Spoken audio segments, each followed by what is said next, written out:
Muted.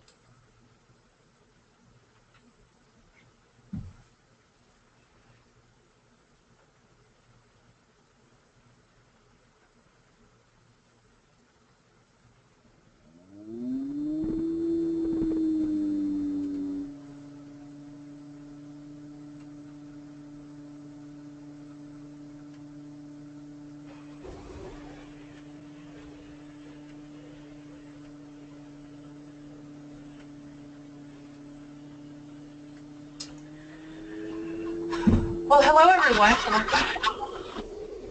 What just?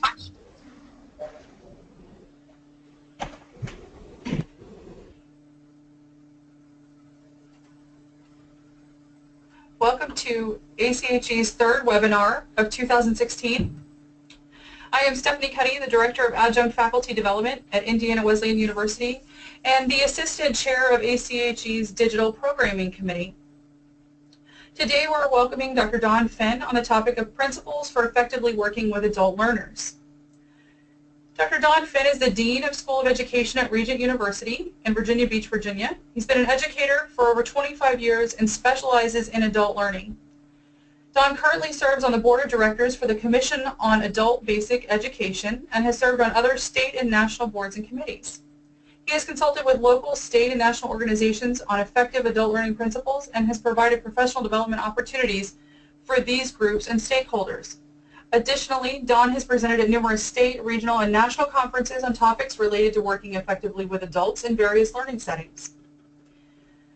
Dawn holds a BS and an MS in education from Radford University and a Ph.D. in adult education and organizational development from Virginia Commonwealth University. During this presentation, if you have questions, you are welcome to enter those in the chat box, and we will have those questions answered as the presentation is ongoing. So welcome, Dr. Dawn Fenn. Thank you, Stephanie. I appreciate the invitation, first of all, to be here with everybody, and hope that during our time together that this will be an enlightening and valuable experience and good use of your time. Let me just begin by talking a little bit, giving you a little bit of an overview of what we hope to accomplish today. First of all, the objectives for our time together are for us to end our time with a greater understanding of adult learners, particularly looking at their characteristics and also exploring some adult learning theories. And really, some of these theories have been called theories, but are really practices, if you will. But we'll distinguish those as we go along. And then to look at some tips for effectively working with adult learners. Tips for working with them in particular, not only in face-to-face settings, but also in online settings as well. So let me move on. First of all, looking at adult learners, for those of you who have experience with adult learners, you'll probably know that already that they are pretty complex, and if essentially they're complex, kind of like an iceberg. And so when you look at the iceberg, the whole thing, you can see that the iceberg is largely what is it, about probably 70% of the iceberg is not visible because it's below the water line. And being that it's below the water line, there are many things that are there that you don't see. So above the water line, you can see maybe their behavior. You can see what adults look like. You have a perspective on hair color, on the clothing, even a little bit on their demeanor. But what you don't see is what's below the water line. And there are a variety of things there. Their perceptions, their attitudes, their values, their beliefs. There are other things under there, such as their insecurities, having to do with their history, for example. So a variety of things that are not visible. And although this is true of really all learners, it's particularly true of adults. Now, when you look at learners, there are many things that adults and children have in common, many different characteristics. I would imagine that probably many of you have at one time or another looked at learning styles. Perhaps this is something that you do with your learners already. Maybe you yourself have done learning style inventories to get a general sense of how you learn best. And so, generally speaking, when you look at learning styles and when you consider the concepts of learning styles, there's some debate as to how many different learning styles there may be. Are we born with these, or do we develop these, and so on. But for the sake of argument and for simplicity for our presentation today, I wanted to share with you just three primary learning styles. Generally, the writings on learning styles show that there are generally the three types: visual, auditory, and the kinesthetic and tactile. And so if you consider visual learners are those who generally benefit from looking at graphics or looking at diagrams. Visual learners will often draw in margins of written work so that they can make a connection between the content. Perhaps they will, as they're looking at the visuals, at graphics in writings, they may actually, a novel approach I know, but read the text so that they can understand what the graphics are all about. And even visual learners may play movies, if you will, in their mind. They may actually try to envision topics or envision concepts. Auditory learners are the ones who can do pretty well in lecture settings, if you will. These are the ones who, if you give them spoken instructions, spoken directions, they're the ones who can do pretty well. Perhaps some of you are sitting at your computer now or even on the phone and you're not looking at the screen at this point. You're just focusing on the words that I'm speaking. Often auditory learners are the ones who will listen to words as they're read. So sometimes they may get an audiobook to play along as they read an actual text. Often they will ask questions, develop an internal conversation as they're exploring text, and generally they have no problem reading aloud or even talking themselves through information so that they are stimulating the auditory sense. Now, your kinesthetic and your tactile learners, these are the ones who generally really benefit from a hands-on approach. And so as they are reading, for example, if they're reading a printout or if they're reading an actual book, they may use a pencil or a highlighter. If you're like me and you have a Kindle, especially when you're traveling, I tend to like to use the highlighting feature and bookmarking feature. That way I'm interacting with the text. Sometimes folks will take notes from conversations. They will take notes as lectures are happening, or even take notes as they're reading, again, to be engaged in a more physical way, perhaps doodling as they go along. Now, what's interesting about learning styles is that often we have maybe a preferred learning style or we have a strength. But generally speaking, for individuals who are not, who don't have a disability, or individuals who don't have, they don't have a learning disability or any sort of a physical or sensory disability, generally speaking, folks can interact and change between the learning styles and operate pretty effectively. Now, the issue that educators have, whether it's face-to-face, whether it's online, is how do you get the information in there? This is often a struggle with designing curriculum and delivering curriculum. You've got a finite amount of information and you have learning objectives that need to be achieved. So how do you do that? How do you get it all in there? Well, when you're working with adult learners, I think that there are various principles that you need to understand with what makes adults click, how they learn most effectively. Generally speaking, they're pretty unique, and so I'm going to look at some of the theories and some of the practices as they relate to working effectively with adults. You may have heard of Malcolm Knowles and the idea of andragogy. Now, andragogy is a term that actually has been around for a while. Actually, back in 1833 was when the term was actually first written, if you will. There's recorded history that shows that in 1833 in Germany, an instructor by the name of Alexander Kapp, K-A-P-P,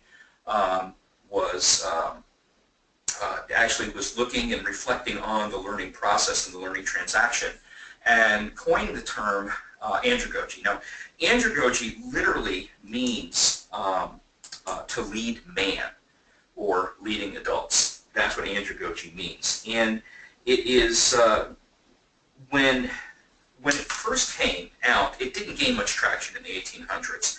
And in fact, it wasn't until post-World War II that the concept of andragogy and working with adults and recognizing that adults learn differently and they bring different ideas and different characteristics to the table than children do, that started to gain some traction post-World War II. But it wasn't until Malcolm Knowles in the 60s actually made observations when he was working, as he was working with adults, that he began to solidify and began to identify specific contents and characteristics of adults. And so there are 6 assumptions that Knowles has. Now, what's interesting, when Knowles first started writing about andragogy, he called it a theory, but he backpedaled on that after time.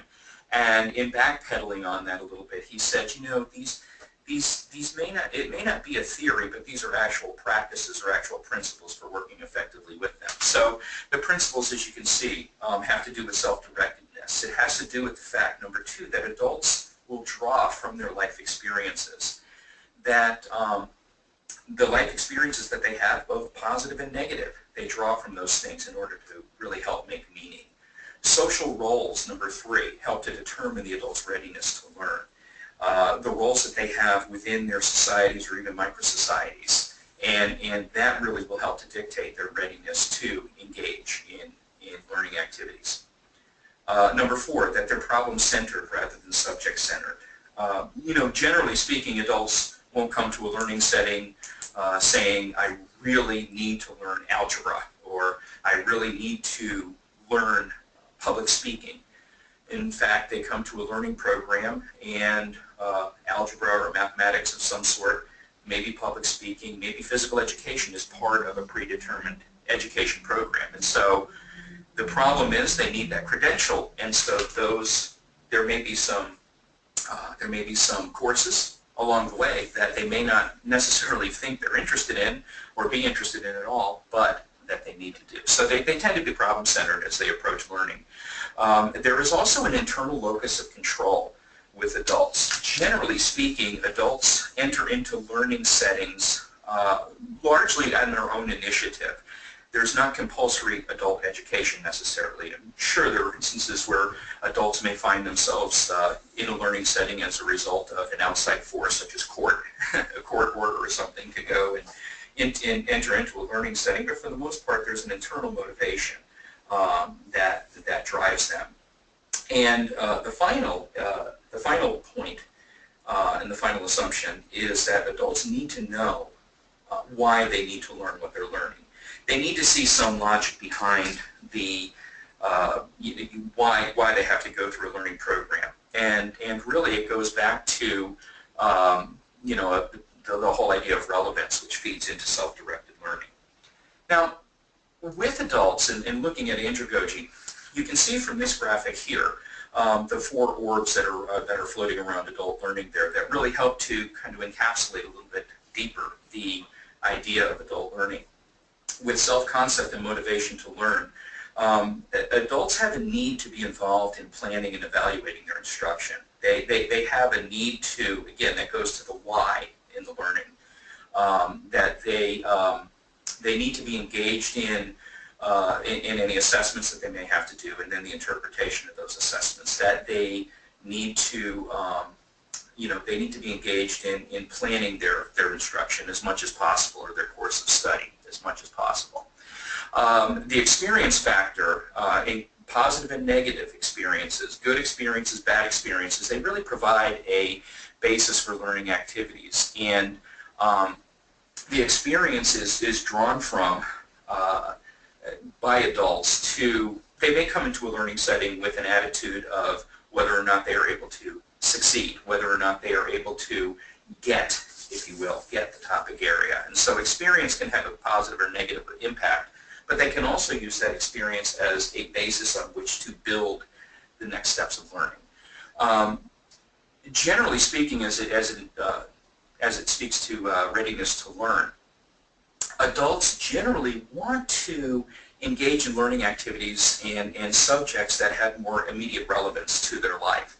In particular, for those who are engaged in vocational settings or career education settings, you'll find that the takeaways are very important to adults. How can I take what I'm learning in the classroom and apply that to my life, apply that to my vocation, and so on. And then finally, the orientation to learning. As I mentioned before, there's a problem-centered approach that tends to resonate with adults. They have a problem or a situation that they need to address, and so integrating simulations and real-world scenarios really help to solidify the learning experience for adults. You've probably heard the term self-directed learning, and oftentimes andragogy is synonymous with self-directed learning. So you can see here from one of Knowles' earlier works from 1972, Principles of Andragogy, he talks about what self-directed learning is. Now, Knowles was not the first one to coin the term or to talk about self-directedness, but he did, and I like this quote, he did encapsulate it a bit by saying that self-directed learning describes a process by which the individuals take the initiative with or without the assistance of others. So you can see it's a process, it's individualized, and those individuals take that initiative. And through that, they take the initiative in diagnosing their learning needs, formulating learning goals, identifying human and material resources for learning, and choosing to implement appropriate learning strategies and evaluating learning outcomes. That's self-directedness. So the adults are taking control of learning. They're identifying the resources that they use, both human resources, material resources, and so on. And they also have a role in identifying the strategies and the evaluation of the learning outcomes. Now, Cyril O. Houle, in 1961, talked about self-directed learning. He was a psychologist, and he talked about self-directed learning and said that it really is something that's happening every day in everyday life. It's systematic yet not dependent upon a classroom or an instructor. Another point is that goals for self-directed learning are to develop the learner's capacity to be self-directed, to be critically reflective, and to be emancipated. So the idea behind self-directed learning is that it develops critical reflection, that the adults use their critical reflection skills in their road to self-directedness, and so they can be emancipated or independent learners. And it really shows that there is a student control of learning. Self-directed learning is very much about that student control. Now, at the basis of education, there is the concept, we've talked about andragogy, but the concept of pedagogy. Now, pedagogy, the literal translation of that is leader of children, just as andragogy is leader of men or leader of adults. Now, you can see this particular graphic. What I like about this is that it illustrates what a pedagogical approach is compared to an andragogical approach to education. You'll see that the teacher is represented by the green hat, the green tam or mortarboard, and in the pedagogical example, it is a real top-down approach where you have the teacher who is directing the learning activities, who is seen as the source of knowledge and really has a large amount of control over what is going to the students. Contrast that with andragogy. You'll see that you have the teacher, the instructor, at the center of everything. And you can see that you have the learners on the outskirts. Now, notice the difference in the learners in each of these visuals. Generally speaking, younger folks are represented in the pedagogy illustration, whereas in andragogy, you actually have what looks more like almost an equal, if you will, to the instructor in the center as far as that diagram. And you can see that they also have TAMs, and what I like about this particular illustration is that it shows that these learners have a level of experience that children generally don't have. And you can also see that the interactions and the exchange of information is multi-directional. You can see it's from instructor to student, between student and student, and then a double arrow line between the student and instructor. So andragogy is a much more democratic approach, if you will, to education, and at the key to at the heart of andragogy really is the idea of recognizing, acknowledging, and honoring the adultness or the adult nature of the learners. Now you may or may not have heard of pedagogy. Pedagogy is a concept, an idea that has developed over the past, probably the past 15 or so years. Has really been gaining some traction over the past probably 5 years now. Pedagogy is referred to as self-determined learning, and at the basis of the word itself, pedagogy, it is literally, it means to lead to inventions, discoveries, and findings. This self-determined learning model is where the instructor really shifts in their role from either providing direct instruction or organizing the learning materials to becoming a little bit more of a consultant to provide guidance, or to be a guide on the side, so to speak. The instructor generally relinquishes ownership of the learning path and sends the learning path and even the processes, puts that more in the learner's column so that they can direct the learning, or as you can see at the bottom, learner-directed learning. Now, in looking at this graphic here, you will see that level 1 is pedagogy, otherwise known as engagement. Level 2 is andragogy, which is cultivation. And level 3, pedagogy, which is realization. And if you look to the left of the diagram, you will see that the level of learner maturity and autonomy that's required to be successful in these different, under these different models grows from a very low maturity or sophistication to a much higher level of maturity. So as the level of learner maturity rises, you'll see then on the right-hand side that the instructor control of the learning setting actually tends to go down. So in the pedagogical environment, there's a very large or very high level of instructor control and direction. That decreases a bit in an andragogical setting, and then in pedagogy, with the self-determined learning setting, you'll see that the instructor control is very low. So as the learner maturity and autonomy increases, the instructor control decreases. Now, Professor Bill Pelz, he actually works for, he's up in the community college system in New York. Professor Pelz, who is a psychology professor, also leads a online learning initiative in New York. Excuse me. And so he's looking at the history of pedagogy here, looking at it through the lens of e-learning. And so as he states here that there was a shift from pedagogy to andragogy, and it continues to shift toward pedagogy, increasing the realization that learners can provide and should be providing significant teaching presence. Now, what he means by teaching presence is just that, where there are increasing levels of learner-directed learning, where the learners take on characteristics of the teacher when they have real control over the aspects of the curriculum of study and the course of learning environment. They really take the wheel, if you will, and gain control in pedagogy. So, to give you another perspective, and this is also from Professor Pelz, the PAH continuum. This is from John Anderson, by the way. He took this information from Anderson. Pedagogy is what is to be learned and how it is both determined by and directed by the teacher. So again, if you think back to the diagram a couple of slides ago, the teacher is in the driver's seat, has a great amount of control over what is to be learned and how it is supposed to be learned.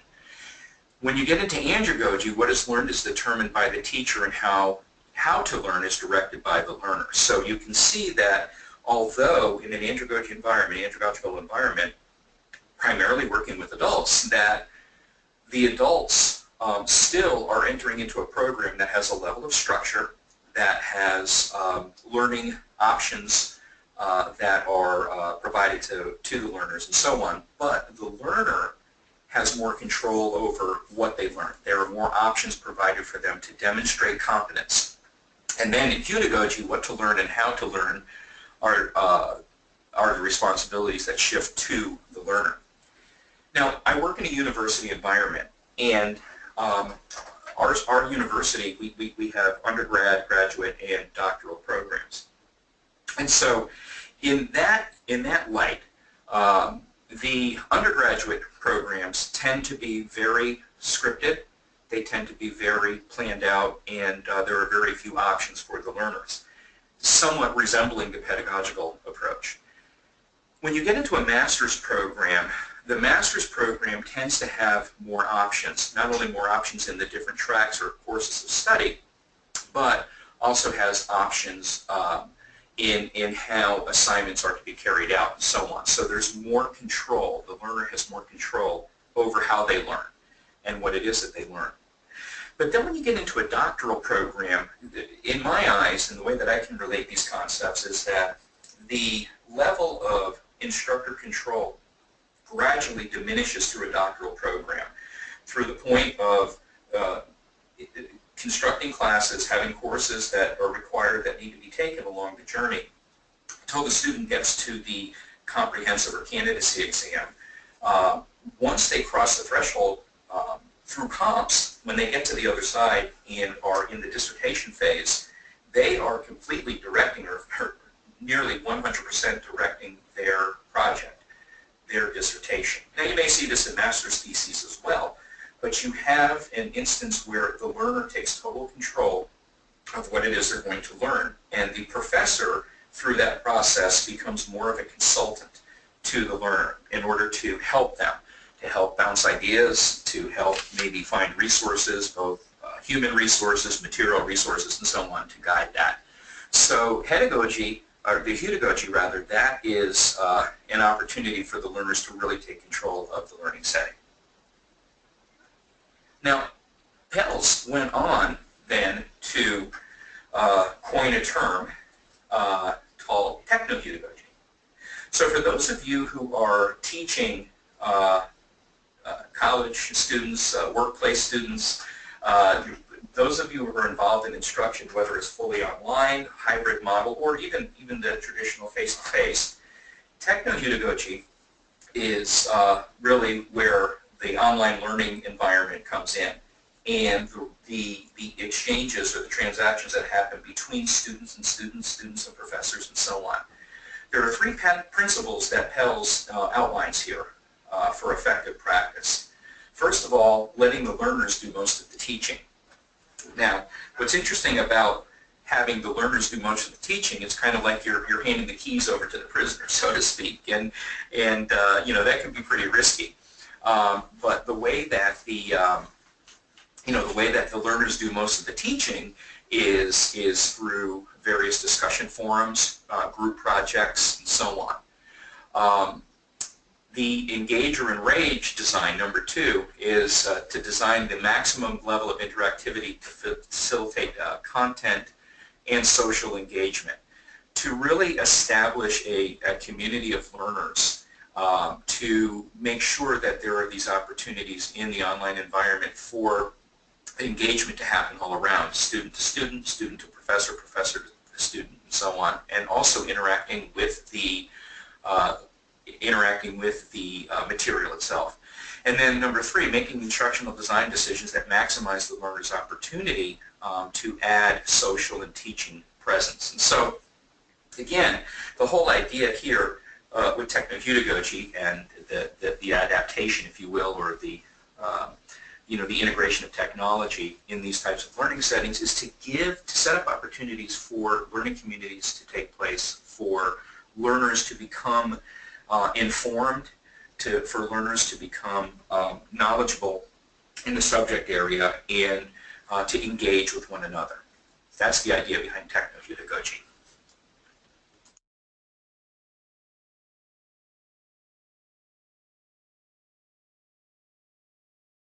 Now, Jack Mesereau was a professor for many years at Teachers College, and he he talked about the whole idea of perspective transformation or transformational learning. Hopefully, learning opportunities will be transformational for our learners, that we will provide them the opportunity to be changed. And oftentimes, learners will come into learning settings having some sort of a personal crisis, if you will. Now, you use the word crisis, and you think it could be something major, and it may be, maybe through a death of a spouse or a loss of a job. But something happens in their world that causes, that's he referred to as a disorienting dilemma.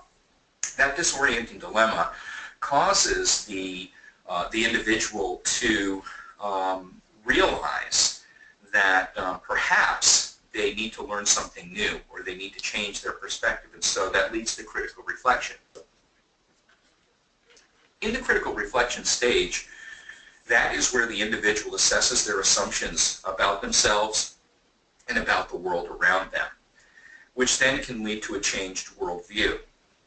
And through that changed worldview, the learner then is forced to into reflective discourse or reality testing, and reality testing with all the folks around them of what they held valuable, or the values that they held, or the perspectives that they held, which then leads to action or living in a new perspective. So let me give you an example. A disorienting dilemma could be, let's say, a health crisis. An individual who had seen themselves as healthy and so on, perhaps they would have a health crisis. They realize that they can't walk as far as they used to be able to, or perhaps they even had maybe some sort of a cardiac arrest or some condition that that got their attention. It was a disorienting dilemma. That personal crisis then leads to them to really assess the assumptions about themselves. And so assessing the assumptions might be, okay, I just had this health crisis. Apparently I'm getting older, and apparently I'm not very healthy. I really need to think about how I take care of myself. I need to think maybe about my diet, about an exercise regimen, and so on, which then leads to a changed worldview. So perhaps the individual then, through this perspective transformation or this transformational learning process, then begins doing some research, maybe reaching out to individuals, maybe searching the internet, going to the library, but doing research to determine how can I avoid having a heart attack, or how can I really become more healthy. Then it goes to reflective discourse, to where they take what they have learned, and through reflecting upon that, they test the reality with friends and family and so on. And so they may, and I know this happened with my mother-in-law, my father-in-law came home one day and found that there were no cookies in the house, that the cabinets had been completely cleared out, there was no bread or anything like that, and all of a sudden we're going to be eating much differently. And so there was a reality testing that happened, and then that led to action and actually living into that new, living in that new perspective. But the perspective transformation or transformational learning can have its basis in a variety of different disorienting dilemmas. It could be the loss of a job. It could be the realization that they're stuck in a position where they don't want to be anymore. They want to improve themselves, and so they go through this process. Now, in looking at adult learning is context-based. First of all, a few things about context-based adult learning. Learning is inherently a social process. It is something that generally does not happen very often or very effectively alone. That's not to say that adults cannot be, are not independent, and that learners cannot be independent and do self-study and so on. But generally speaking, it's social in nature, and it's shaped by the interactions that learners have with one another. And as the learners are interacting with one another, the tools that they use to address an issue or to learn more about something. Generally, this type of learning, because learning is social, it helps to develop individuals interpersonally. It helps to develop them in a way that, in a community process, so on. And it's really enhanced by communities of practice. So often we tend to think that we tend to value in our country the individual and individual achievement and so on. But really, the idea of communities of practice and individuals learning together is very important. It's very key in the adult learning setting. It's not without its intimidation, of course, but it is still something that is pretty necessary. This then leads to the idea, as you're working with adults, the whole idea of informal and incidental learning.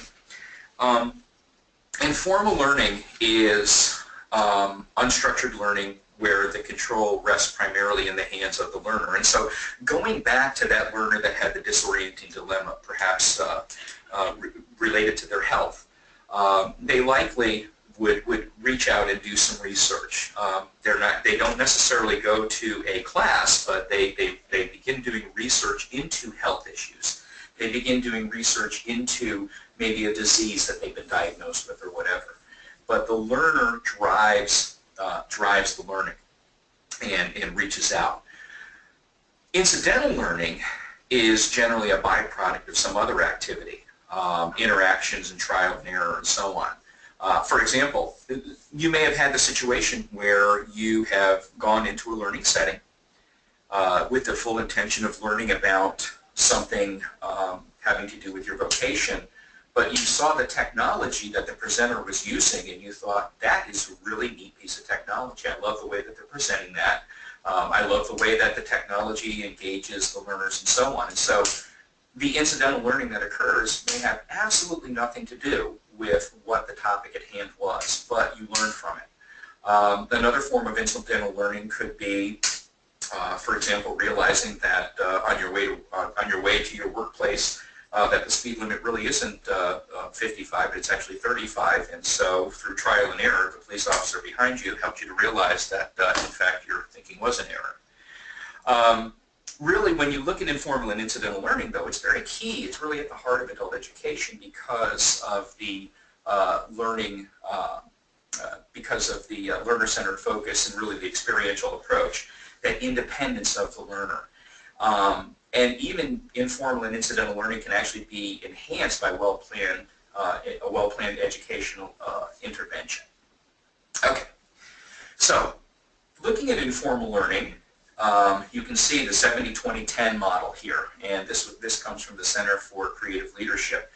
These drivers of informal learning, you can see 70% of informal learning has to do with experiences, assignments that were challenging or on-the-job types of learning and so on. These are experiences that the individual has, and so this really helps to drive the informal learning process. Exposure makes up the another 20%. Exposure to individuals, coaches, and mentors, and even peers that help the individual to learn. And then, of course, education, believe it or not, according to this model, only 10% formal courses and seminars are really effective in the whole informal learning concept or construct. Now, the final part of our time together is looking at tips for effectively working with adult learners. When you plan instruction for adult learners, or for any learners for that matter, you have to take into consideration what is a reasonable amount of learning, or what is a reasonable stretch between the knowledge that the learners currently have and the knowledge that they are to walk away from the learning experience with. So you can see here there's this concept called the zone of proximal development. This concept was actually developed, believe it or not, back in the 1920s by Lev Vygotsky. And what's interesting is that because of the rise of the Iron Curtain in Eastern Europe, the work of Vygotsky was not actually revealed to the world until the mid to late 1970s.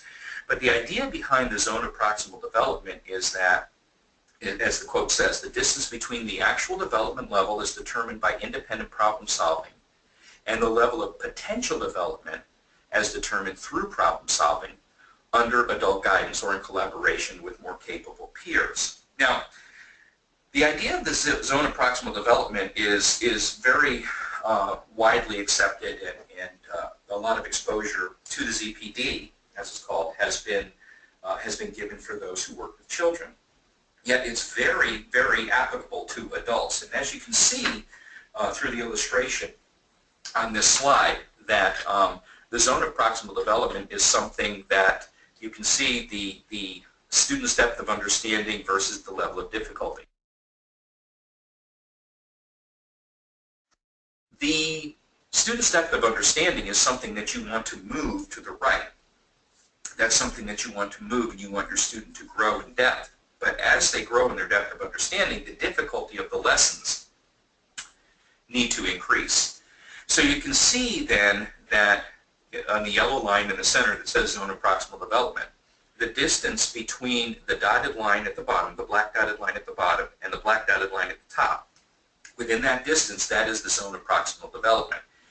That zone is kind of like a river, from getting on one side of the river to the other. At the lower end of the zone is where the student is developmentally, educationally. You want to get them to the other side, and so that zone is the area or the distance between what they know, what they need to know, so then they can move on in their learning and in their development. Now, the thing about the zone of proximal development, there's a few things. First of all, it's very individualized. Not every student is at a common place in what the distance between the competencies that they have and the competencies that need to be developed. So it is kind of a moving target. The zone is also something that if it's too wide, and if the challenge is too wide between where they are developmentally or educationally and where they're going developmentally or educationally, if it's too wide, it's likely that your learner is going to get frustrated and is going to leave. And that's something to keep in mind. It's a principle that I learned very early on in adult education, is that adults vote with their feet. And what that means, adults voting with their feet, what that means is that if an adult learner does not see the relevance of the learning to their situation, if they grow frustrated in the learning environment or with the material, they're likely to disappear and you're not going to see them again. So it's very important that the zone of proximal development be manageable. You'll also notice that collaboration is very important in the zone. If you have a student that has mastered material or has a greater handle on the material, so they're a little bit more advanced perhaps in the lessons or the series of lessons that you're constructing, those learners actually may be very helpful in coaching the learners that might not be quite as advanced, that might be at a little bit lower level of understanding. So peer interaction, that social nature of learning, is very important in addressing the zone of proximal development and moving the learners along. Now, one contemporary writer, I've got one more here. Appropriate assistance, school tools and scaffolding and so on is pretty important. In other words, building lessons that have increments, building lessons that, and having opportunities for practice, having opportunities for interaction and so on is very important to help develop the new skills or the new tasks. Eventually, the scaffolding or these opportunities, this practice and so on, can be removed until the individual can actually master the content or has a grasp on the content that they can move to the next level. But as the asterisk says at the bottom, remember that the ZPD is definitely a moving target. And as the learner gains new skills and ability, the zone is going to progressively move forward. You may have heard of Stephen Brookfield. Stephen Brookfield is a professor. He's actually originally from England and is currently a distinguished professor at the University of St. Thomas. Stephen Brookfield has written quite a bit on adult learning and has taken a lot of adult learning theory and has made it more practical, if you will, more applicable. His book, The Skillful Teacher, is definitely, in my opinion, required reading. You want the second edition of The Skillful Teacher, but it is required reading. It's about, gosh, it's been in print now for about 10 years. There was a previous version. But one of the things that we need to keep in mind as educators is really to not lose our focus. So this is a very simple but very powerful quote, that the purpose of teaching is to help students learn. And Brookfield tends to keep the reader centered on that we really need to help learners, the students learn. And in order to do that, we need to recognize what adult learners are looking for. Through Brookfield's years of experience in his practice, Brookfield actually did research for years with his learners to determine what it is that learners value in their instructors. And you can see that he's listed 5 things here, actually 6. Credibility, that you as an instructor have something to offer. Expertise, that you know your stuff. That you have experience not only as a teacher and as an educator, but that to lend to that credibility, that your experience is real life experience as a worker. You understand the content and so on. That you have a thought out plan of action in working with adults, the rationale that is driving the instruction. And that you have a conviction that learning is important, that you demonstrate lifelong learning principles and so on, but it's important. Finally, adults do not operate very well under authoritarian leadership in the classroom. They have no problem with instructors who are authoritative and who know their stuff, but for those that rule with an iron fist, if you will, or those that do not recognize the adultness, the adult characteristics of their learners, they are generally not well received by adult learners. Now, one of the things that he points to and he talks about a lot in The Skillful Teacher and many of his other writings is the whole idea of authenticity.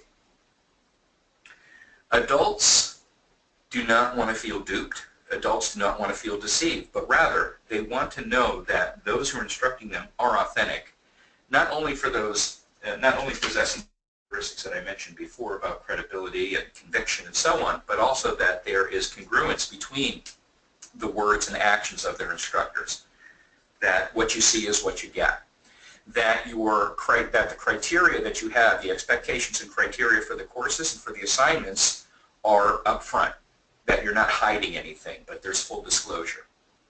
That if students are having learning difficulties or if students have questions or concerns, that you're responsive to those things. But also they want to know, and again, this comes under the umbrella of really experience as well as authenticity, is that there is personhood, that you're using appropriate autobiographical examples in the learning setting in order to help the learning stick, in order to make learning more meaningful for the student. Yet he talks about this whole idea of impostership. You may have experienced this yourself, that you've been in a classroom setting and that you've experienced resistance from your learners, that you've experienced maybe almost kind of a revolt, or they're looking at you funny, that they really maybe don't believe you, they may not think that you're authentic, and so on.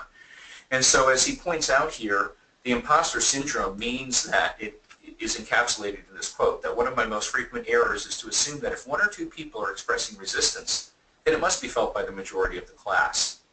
My feelings on this matter are probably a manifestation of the imposter syndrome. Yet I want to take it a step further. The imposter syndrome and the resistance that might be exhibited by students could be grounded in many things, and oftentimes it could be grounded in the insecurities that the students have in themselves or in their abilities to even be in the classroom or in the learning setting. And so they themselves may be suffering from a level of the imposter syndrome, thinking that the folks in the classroom, their colleagues, are smarter than them, they have more experience than them, they're more articulate than them, and so on. So impostership is something real that teachers of adults, instructors of adults, but also adult learners deal with, and so that's something to remain aware of. Now when it comes to putting lessons together, going back to the basics here of the ADDIE model. Now you may have heard of the ADDIE model, the ADDIE model for instructional design, which is analysis, design, develop, implement, and evaluate. This is something to keep in mind because you want to ensure as an instructor that you are being reflective in your teaching. You want to ensure that the needs of your learners are in fact being met by you, that you are addressing them, and that you're making adjustments as you need, as are needed. And so instruction begins with analyzing the way that things are, analyzing and identifying a performance gap, and then to design appropriate performance objectives, to design instruction that will hopefully help to address that, to then create a performance solution to implement the instruction, or to implement the activities, and then to evaluate what's going on. And it's important that this is demonstrated. Often adult learners appreciate being involved in this process, in the instructional design process. Through seeking their input, again, you are joining the adult learner in the instructional process, and they're taking ownership. Now, as far as lesson planning is concerned, Brookfield promotes a few ideas, as many other folks do. Multiple modalities. Remember, at the beginning we talked about the different learning styles, and so different learning styles really should be addressed to ensure that you are engaging learners from different perspectives, or you're catering to the different learning styles or preferred learning styles of your learners. So aiming for 3 modalities within a lesson. For making sure that the lesson structure is appropriate. You don't necessarily want to provide a lecture on how to bake a cake. It would probably be better to have a hands-on activity for baking a cake. And so making sure that your lesson structure and the modalities that you use are appropriate. And then something called the CIQ. Don't have time to get into it, but if you look at Brookfield's work, or if you visit his website, which is stephenbrookfield.com, you can look up information on the Critical Incident Questionnaire. The Critical Incident Questionnaire is a feedback tool, a student feedback tool for instructors to help guide the lesson planning and to help check understanding of student learning.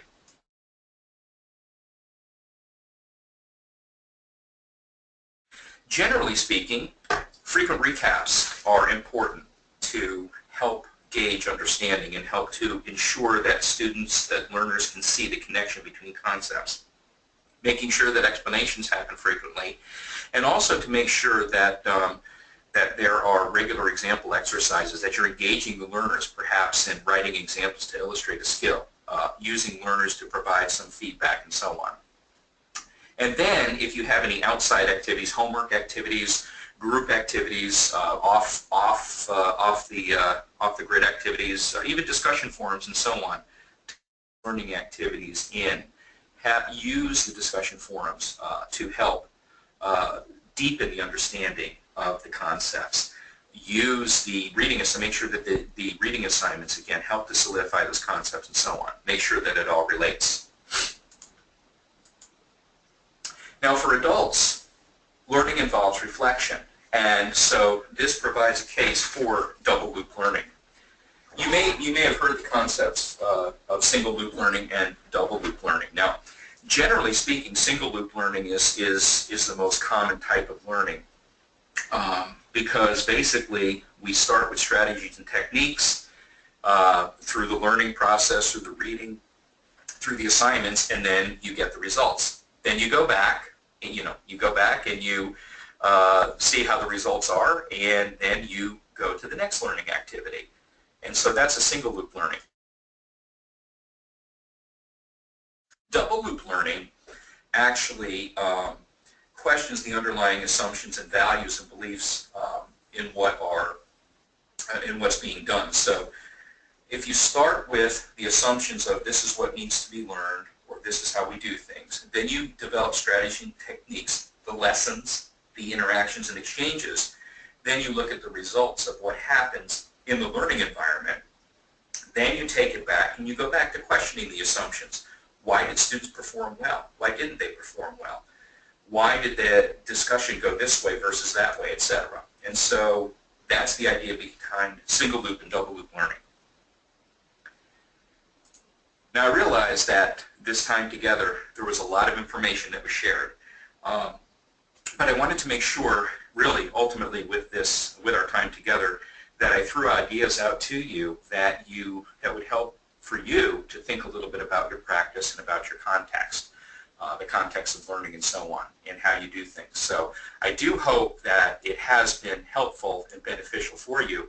And it appears that we have a few minutes left if anybody has any questions. So Stephanie, I don't know if you've received any questions.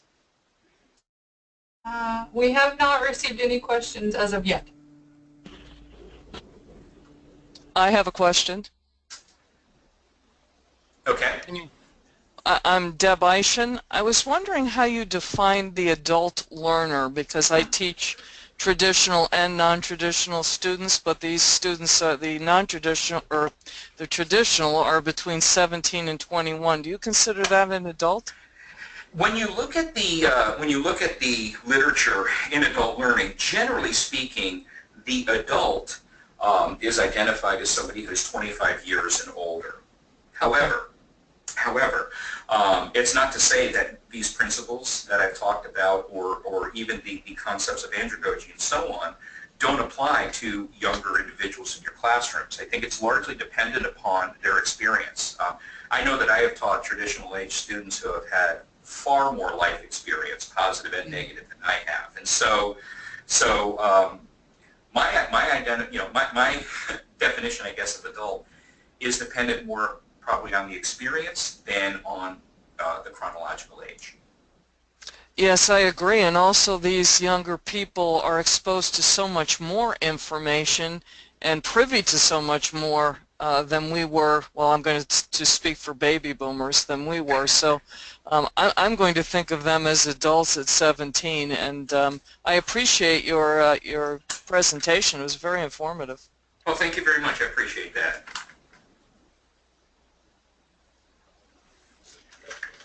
Are there other questions?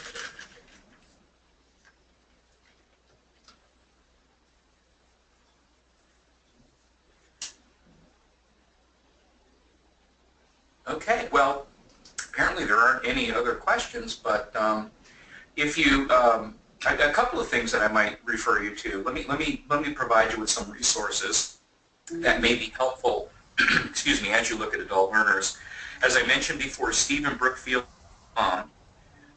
is an excellent resource for getting to, for looking at Stephen's perspectives and some tools that he has and so on. In fact, Stephen provides a lot of information on his website that helps to facilitate the whole transaction, the educational transactions with adult learners. And so I think he's a great resource, and so his website is very informative. I have some information on my website, donfinn.com, donfinn.com, that you may or may not find interesting as well. I would also highly recommend that if for those of you who are instructing adults, get a copy of The Skillful Teacher by Stephen Brookfield, Skillful Teacher, 2nd edition. I would also recommend Learning in Adulthood.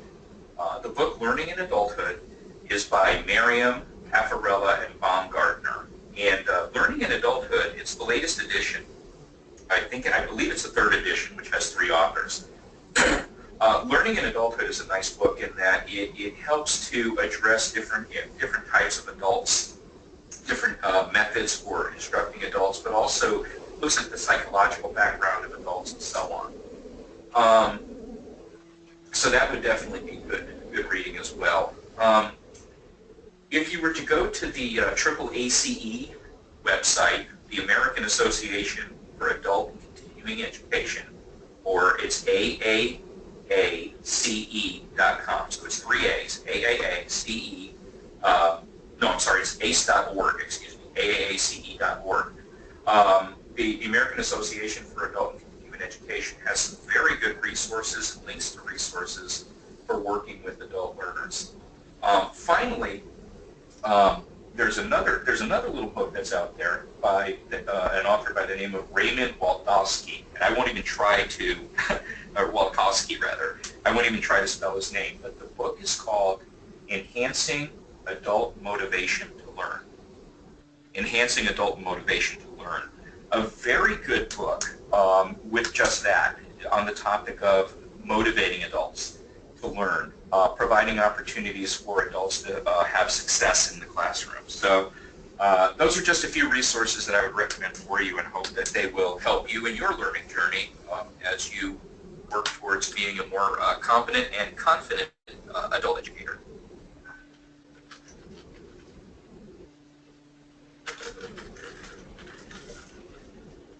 All right, does anybody else have any final questions? Because we are at our hour mark. Dr. Finn, are you comfortable with us sharing the PowerPoints? Oh, absolutely. Please do.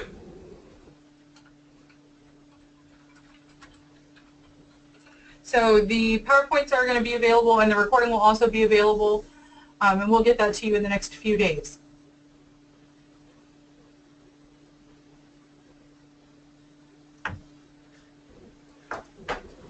All right. Any other questions?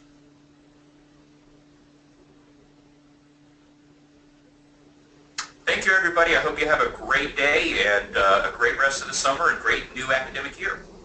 Yes. Thank you, everyone.